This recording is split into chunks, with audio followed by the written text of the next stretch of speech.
Breaking news. টানা 11 হারে শেষ ঢাকার বিপিএল যাত্রা। জাতীয় দলে ডাক পেয়েই শেষ নাঈম শেখ। ঢাকার পর বিপিএল থেকে সিলেটের বিদায়, খেলা হবে এখন সেরা 5 দলের। রিশাদ আলিসের প্রচুর আন্তর্জাতিক ম্যাচ খেলা উচিত বলে মন্তব্য মঈন আলীর। এবং ওয়ানডে মেজাজে চলছে জয়সওয়ালের টেস্ট, তৃতীয় দিন শেষে বিপাকে ইংল্যান্ড।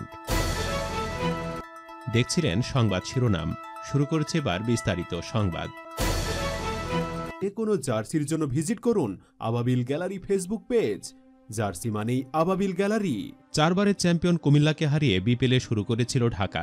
সেই ম্যাচে দারুণ জয়ে 10 লাখ টাকার আর্থিক পুরস্কারও পেয়েছিল নাঈম শেখরা। তবে তারপর থেকে টানা 11 ম্যাচ খেলেও একটা জয়ে দেখা পেল না।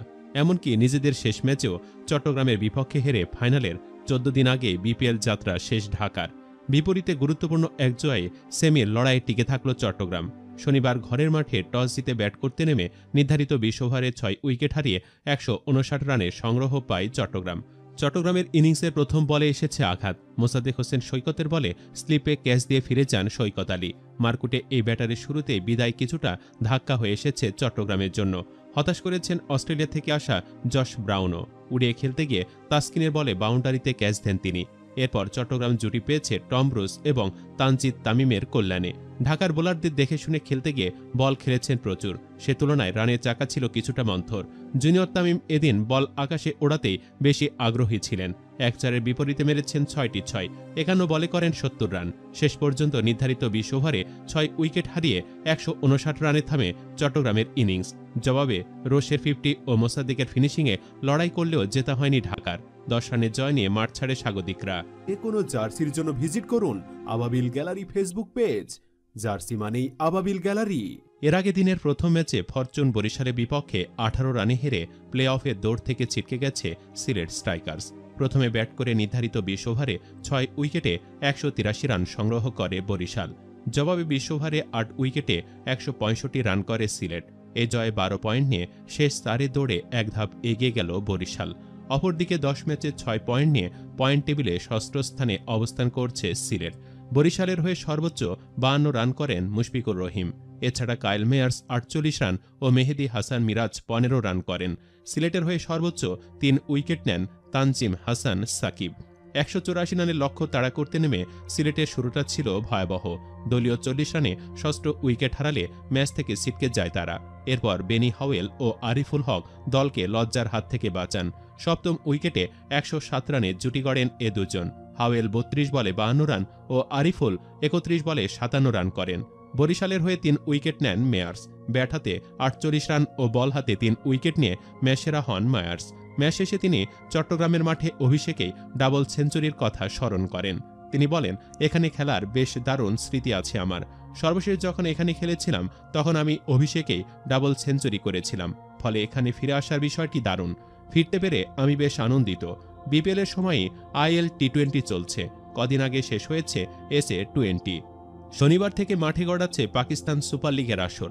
সব দিক বাদ দিয়ে বিপিএল বেছে নেওয়ার কারণও ব্যাখ্যা করেছেন মায়ার্স। তিনি জানিয়েছেন, খেলার সুযোগের কারণেই বিপিএলে এসেছেন তিনি। ফরচুন বরিশালের এই অলরাউন্ডার বলেন, এখানে আসার অনেক কারণ রয়েছে।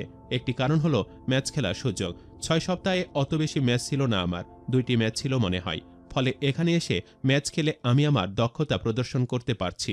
আমি গতকাল নেটে অনেক সময় ব্যাট করেছি, বিগ হিটিং অনুশীলন করেছি। আমি আত্মবিশ্বাসী ছিলাম আজকের ম্যাচের আগে। এদিকে আলিস ও রিশাদকে নিয়ে মুখ খুললেন মঈন আলী। একজন লেগ স্পিনার, আরেকজন মিস্ট্রি স্পিনার। ক্রিকেট দুনিয়ায় 2 প্রজাতির বোলারেরই দাপট, অথচ বাংলাদেশ মাথা কুটে মরছে। যদিও প্রতিভাবানরা কতটা সুযোগ পান, বিশেষ করে বিরল প্রজাতির স্পিনার হলে সে প্রশ্নটাও ওঠে। বাংলাদেশে যে কজন লেগ স্পিনার আছেন তাদের মধ্যে এখন অগ্রগণ্য রিশাদ। জাতীয় দলে অভিষেকও হয়েছে, দারুণ নৈপুণ্যও দেখিয়েছেন। মঈন আলী রিশাদকে দেখে মনে ধরেছে। সংবাদ সম্মেলনে প্রশ্নটা ছিল রহস্য বোলার আলিসকে নিয়ে, যিনি ডাক পেয়েছেন শ্রীলঙ্কা সিরিজের দলে। আলিসকে নিয়ে কথা বলার সময় মঈন নিজেই তুলে আনলেন রিশাদের কথা। আলিসকে নিয়ে জবাব দিতে গিয়ে মঈন বলেন, সে খুবই ভালো বোলার, স্কিলফুল বোলার। আমি তাকে একবারই দেখেছি, তবে তাকে দেখে আমি মুগ্ধ। লেগ স্পিনার রিশাদও খুব ভালো। আলিস ও রিশাদ বাংলাদেশের হয়ে প্রচুর আন্তর্জাতিক ম্যাচ খেলবেন, এমনটাই প্রত্যাশা মঈনের। তিনি বলেন, তারা বাংলাদেশের বেশ তরুণ স্পিনার। আমি আশা করছি তারা প্রচুর আন্তর্জাতিক ম্যাচ খেলা উচিত। দলে একজন রহস্য স্পিনার থাকার অনেক সুবিধা, আর বাংলাদেশ তো একজন লেগ স্পিনারের জন্য মুখিয়ে আছে, তবে অবশ্যই তাদের আরও সময় দিতে হবে। মঈনের এই সাক্ষাৎকারের দিনেই কুমিল্লায় যোগ দিয়েছে নারিন ও রাসেল। কুমিল্লা ভিক্টোরিয়ান্সের সুপার 4-এ ওঠা এখন কেবল সময়ের ব্যাপার মাত্র।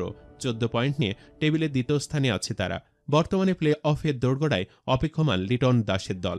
এরই মধ্যে চলে এসেছেন চ্যাম্পিয়ন কুমিল্লার 2 তারকা ক্রিকেটার আন্দ্রে রাসেল আর সুনীল নারিন। আজ শনিবার দলের সঙ্গে যোগ দিয়েছেন ওয়েস্ট ইন্ডিজের 2 তারকা। কুমিল্লার মিডিয়া ম্যানেজার সোহানুজ্জামান খান নয়ন জাগো নিউজকে নিশ্চিত করেছেন, দুবাই থেকে সরাসরি ফ্লাইটে শনিবার সকাল 9টার কিছুক্ষণ পরে চট্টগ্রামের হজরত শাহ আমানত বিমান বন্দরে এসে পা রাখেন নারিন ও রাসেল। সোমবার এবারের বিপিএলে প্রথম মাঠে নামবেন রাসেল ও নারিন। ওই ম্যাচে সিলেট স্ট্রাইকার্সের মুখোমুখি হবে কুমিল্লা। বাংলাদেশে আসার আগে সংযুক্ত আরব আমিরাতের IL T20 লিগে খেলছিলেন নারিন, আর দলের সঙ্গে অস্ট্রেলিয়া সফরে ছিলেন রাসেল। ভিডিওটি শেষ করব ইংল্যান্ড ভারত সিরিজের খবর দিয়ে। বেন ডাকেট দ্বিতীয় দিনটাকে ইংল্যান্ডের করে দিয়েছিলেন, তৃতীয় দিনটাকে ভারতের করে দিলেন যশম্বী জয়সওয়াল। দারুণ এক সেঞ্চুরিতে ভারতকে বড় লিড এনে দিতে ভূমিকা রাখলেন। তার সেঞ্চুরিতে চড়ে ইতোমধ্যে 322 রানে লিড পেয়ে গেছে স্বাগতিকরা। পেন্ডুলামের মতো দুলতে থাকা রাজকোট টেস্টের চালকের আসনে এখন ভারত। দ্বিতীয় দিনের শেষবেলায় ভারতকে আরও একবার বাজবলের পাট দিয়ে 35 ওভারে প্রায় 6 রান রেটে তুলে ফেলেছিল 207 রান, কিন্তু সে মোমেন্টাম ধরে রাখতে পারল কই ইংল্যান্ড। জশপ্রীত বুমরার বলে রিভার্স স্কুপ খেলতে গিয়ে জরুটের দ্বিতীয় স্লিপে ক্যাচ তুলে দেওয়া দিয়ে শুরু। এরপর জনি বেয়ারস্টো রানের খাতা খোলার আগে বিদায় নেন। 153 রান করা বেন ডাকেটও কুলদীপ যাদবের অনেক বাহিরের বল তাড়া করতে গিয়ে ক্যাচ দেন কাভারে। অধিনায়ক বেন স্টোকস লড়াই শুরু করেছিলেন বটে, তবে তাকেও থামতে হয়েছে 41 রানে। শেষ 5 উইকেট ইংলিশরা হারায় লাঞ্চের পর 20 রানের বিনিময়ে। 126 রানের লিড নিয়ে প্রথম ইনিংসটা শেষ করে রোহিত শর্মার দল। শেষ 8 উইকেট ইংলিশরা খুইয়েছে 95 রানে। এমন কিছু অবশ্যই দারুণ, তবে জরুরি পারিবারিক কারণে টেস্টের মাঝপথে রবিচন্দ্রন অশ্বিনের সরে দাঁড়ানোর বিষয়টাকে যদি ভাবনায় রাখেন, তাহলে ভারতের বোলিংয়ের মাহাত্ম্যটা বেড়ে যায় আরও বহুগুণে। তাদের এ অর্জনে বড় ভূমিকা রাখেন মোহাম্মদ সিরাজ। 84 রান খরচায় তিনি তুলে নেন 4 উইকেট। পরের গল্পটা স্রেফ জশ বলের। 30 রানে রোহিত শর্মার বিদায়ের পর থেকে প্রায় দিনের শেষ পর্যন্ত তিনি ছিলেন দলের সেরা পারফর্মার। সেঞ্চুরি করেছেন প্রায় 100 স্ট্রাইক রেটে। আগের দিন যা করেছিলেন বেন ডাকেট তার একেবারে কার্বন কপি রীতিমতো। দ্বিতীয় উইকেটে শুভমান গিলের সঙ্গে মিলে যোগ করেন 155 রান। পিঠের সমস্যা নিয়ে আহত অবসর হওয়ার আগে তুলে নেন ক্যারিয়ারের দ্বিতীয় সেঞ্চুরিও। তাতে ভর করে মূলত ভারত তৃতীয় দিনের শেষে পেয়ে যায় 322 রানের বিশাল এক লিড। সুপ্রিয় দর্শক, জয়সওয়াল কি তাহলে ভারতের নেক্সট সুপারস্টার হওয়ার পথে? কি মনে হয় আপনার? কমেন্টে জানিয়ে দিন আপনার ভাবনা, মতামত জানিয়ে দিন অন্যান্য খবরাখবরগুলো নিয়েও। ভিডিওটি ভালো লাগলে লাইক ও শেয়ার করুন, আর অবশ্যই চ্যানেলটি সাবস্ক্রাইব করে রাখুন। ধন্যবাদ।